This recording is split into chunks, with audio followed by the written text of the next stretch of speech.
Tabah menghadapi kesusahan dan cobaan dalam mendakwahkan agama.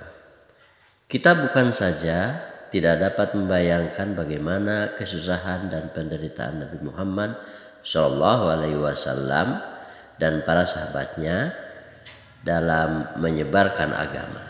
Bahkan keinginan untuk mengetahuinya kita enggan bersusah payah.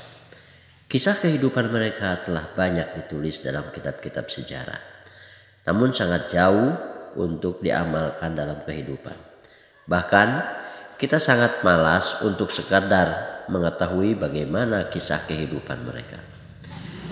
Dalam bab ini akan diceritakan sebagian kisah mereka sebagai suri teladan bagi kita.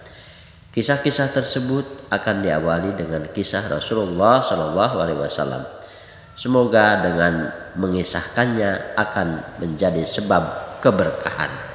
Inilah kisah perjalanan Rasulullah SAW ke Taif. Selama 9 tahun sejak kerasulannya, Nabi Muhammad SAW telah berusaha menyampaikan ajaran Islam dan membawa hidayah untuk memperbaiki kaumnya di Mekah. Namun sangat sedikit yang mau menerima ajakan beliau, kecuali mereka yang sejak awal telah masuk Islam. Selain mereka, ada orang-orang yang belum masuk Islam, tetapi siap membantu Rasulullah SAW, dan sebagian besar kafirin Makkah selalu menyakiti beliau dan para sahabatnya. Abu Thalib termasuk orang yang belum memeluk Islam, tetapi hatinya sangat mencintai Rasulullah SAW. Ia akan melakukan apa saja untuk menolong Nabi Muhammad SAW. Pada tahun ke-10 kenabian, ketika Abu Thalib meninggal dunia, kaum kufar semakin leluasa untuk mencegah perkembangan Islam dan menyakiti kaum muslimin. Karena keadaan tersebut, Rasulullah SAW pergi ke Taif. Di sana ada suatu kabilah bernama Sakif yang sangat banyak anggotanya. Beliau Rasulullah SAW berpendapat, jika mereka memeluk Islam, maka kaum muslimin akan terbebas dari siksaan kaum kafirin dan akan menjadikan kota itu sebagai pusat penyebaran Islam. Setibanya di Taif, Nabi Muhammad SAW langsung menemui 3 orang pemuka masyarakat dan berbicara dengan mereka, mengajaknya kepada Islam, juga mengajak mereka untuk ikut membantu penyebaran agama ini. Namun mereka bukan saja menolak, bahkan adat bangsa Arab yang terkenal dengan penghormatannya terhadap tamu tidak mereka tunjukkan. Mereka menerima beliau dengan sikap yang sangat buruk. Mereka menunjukkan rasa tidak suka dengan kedatangan Nabi Muhammad SAW. Pada mulanya beliau berharap kedatangannya kepada tokoh masyarakat itu akan disambut dengan baik dan sopan. Tetapi sebaliknya, salah seorang di antara mereka ada yang berkata, "Wahai, kamukah yang dipilih oleh Allah sebagai nabinya?" Yang lain berkata, "Apakah tidak ada orang selainmu yang lebih pantas dipilih Allah sebagai nabi?" Yang ketiga berkata, "Saya tidak mau berbicara denganmu, karena jika kamu memang benar seorang nabi seperti yang kamu akui, dan kemudian aku menolakmu, tentu akan mendatangkan bencana. Dan jika kamu berbohong, maka tidak ada gunanya berbicara denganmu." Setelah menemui mereka yang sulit untuk diharapkan itu, Nabi SAW berharap agar dapat berbicara dengan selain mereka. Inilah sifat Nabi SAW yang selalu bersungguh-sungguh, teguh pendirian, dan tidak mudah berputus asa. Ternyata tidak satu pun di antara mereka yang mau menerima beliau. Bahkan mereka membentak Rasulullah SAW, "Keluarlah kamu dari kampung ini. Pergilah kemana saja sesukamu." Ketika Nabi SAW sudah tidak dapat mengharapkan mereka dan bersiap-siap akan meninggalkan mereka, mereka telah menyuruh para pemuda kota agar mengikuti Nabi Shallallahu Alaihi Wasallam, lalu mengganggu, mencaci, serta melempari beliau dengan batu, sehingga sandal beliau penuh dengan darah. Dalam keadaan seperti inilah Rasulullah Shallallahu Alaihi Wasallam meninggalkan Taif. Ketika pulang, Rasulullah Shallallahu Alaihi Wasallam menjumpai suatu tempat yang dianggap aman dari kejahatan mereka.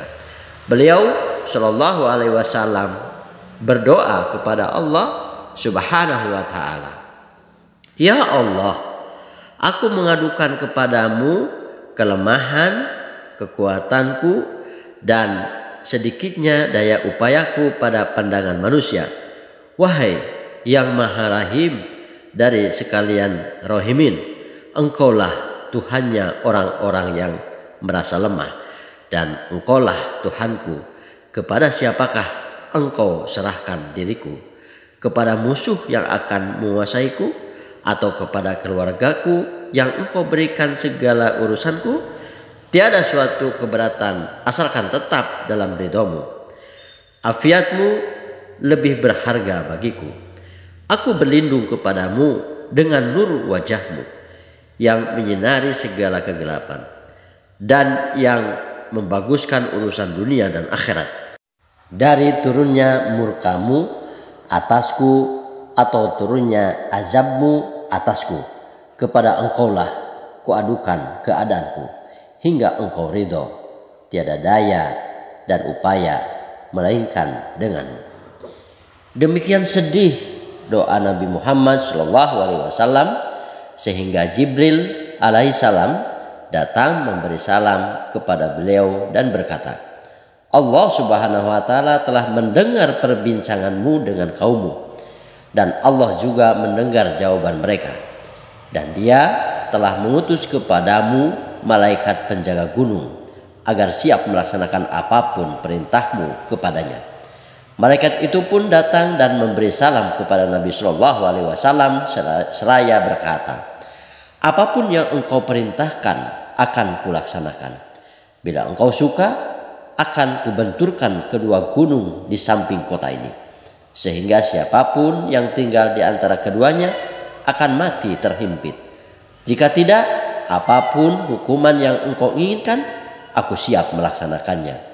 Rasulullah Shallallahu Alaihi Wasallam yang bersifat pengasih dan mulia ini menjawab, "Saya hanya berharap kepada Allah Subhanahu Wa Taala. Andaikan pada saat ini mereka tidak menerima Islam, mudah-mudahan keturunan mereka kelak akan menjadi orang-orang yang beribadah kepada Allah Subhanahu Wa Taala." Dari kisah ini maka diambil faidah-faidah. Demikian akhlak seorang nabi yang mulia. Kita mengaku bahwa diri kita adalah pengikutnya, tetapi kita ditimpa sedikit kesulitan, kita akan mencela, bahkan menuntut balas. Kezaliman dibalas dengan kezaliman, sambil terus mengaku bahwa kita adalah umat Muhammad Shallallahu Alaihi Wasallam. Padahal dengan pengakuan itu seharusnya segala tingkah laku kita mengikuti beliau.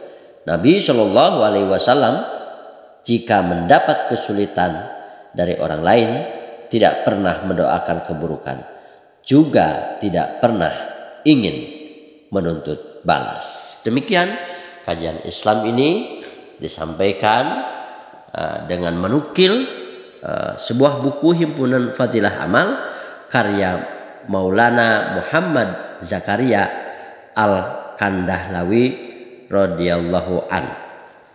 Sahabat Unang-Unang Official, semoga bermanfaat. Sampai jumpa lagi. Wassalamualaikum warahmatullahi wabarakatuh.